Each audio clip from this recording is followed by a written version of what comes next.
मैं रसायनी विद्या जानता हूँ जिससे सोना बनाया जाता है।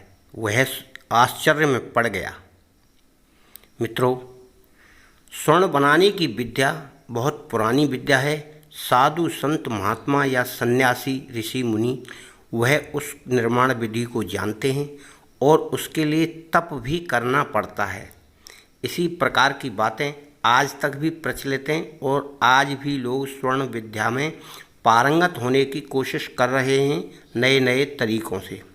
परंतु यहाँ हम आपको एक पुरानी कथा सुना रहे हैं जिससे स्वर्ण बनाने की विधि का आपको पता लगेगा।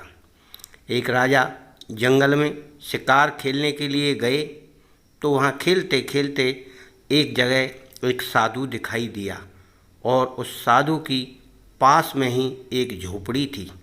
साधु के पास यह देखकर कि इसके पास कुछ नहीं है, बड़ी दयनीय स्थिति में है, राजा का मन दया से पिघल गया और वह राजा सोचने लगा कि क्यों न इस साधु की कुछ सहायता की जाए जिससे यह प्रसन्न हो जाए और इसको सुविधा मिल जाए।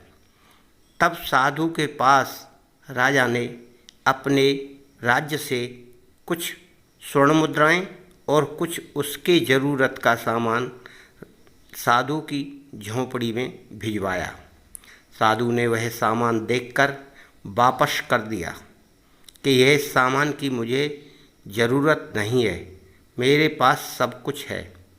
यह सुनकर राजा बड़ा आश्चर्य में पड़ गया और राजा आकर उसकी झोंपड़ी में देखता है तो उसके अंदर एक घड़ा पानी का और एक चटाई और उसके अंदर कुछ भी नहीं। यह कहते हुए राजा ने साधु से कहा कि महाराज, इसमें तो कुछ भी नहीं है, आपने फिर ये संपत्ति क्यों लौटाई?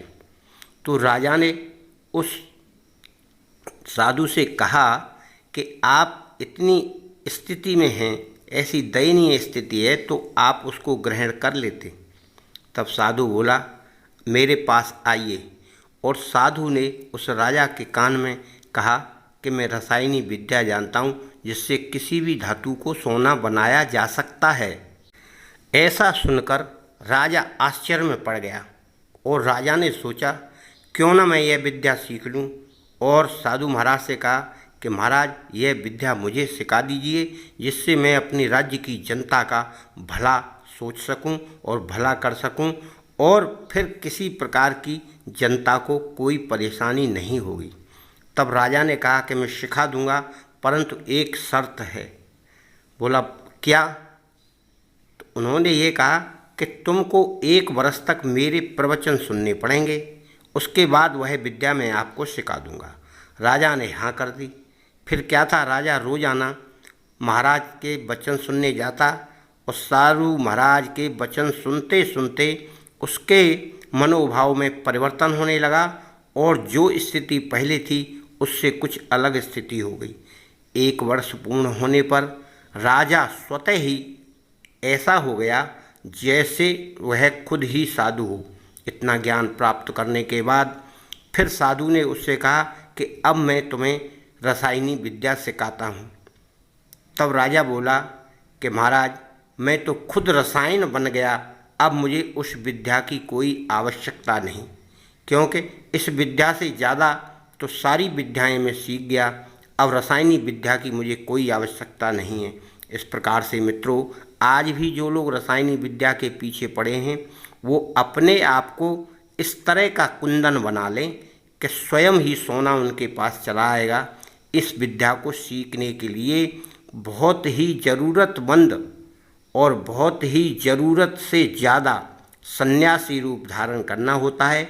अपने आप को इस प्रकार का साधु वेश बनाना होता है जिसका किसी से कोई लगाव नहीं, कोई अपना नहीं, कोई पराया नहीं, तब जाके यह विद्या उसके हाथ लगती है। आप अपने आप को साधु वेश का धारण करने वाला मनोभाव पैदा करिए अपने अंदर, अपना पराया छोड़कर, फिर आप देखेंगे कि यह विद्या स्वयं ही आपको आने लगेगी। मित्रों, स्वर्ण विद्या स्वार्थ के लिए जो लोग बना रहे हैं वह उस विद्या में पारंगत नहीं हो पा रहे और ना वह विद्या उनको प्राप्त हो रही। मेरा निवेदन है आप स्वर्ण विद्या छोड़कर कर्म विद्या या शारीरिक विद्या पर ध्यान दें।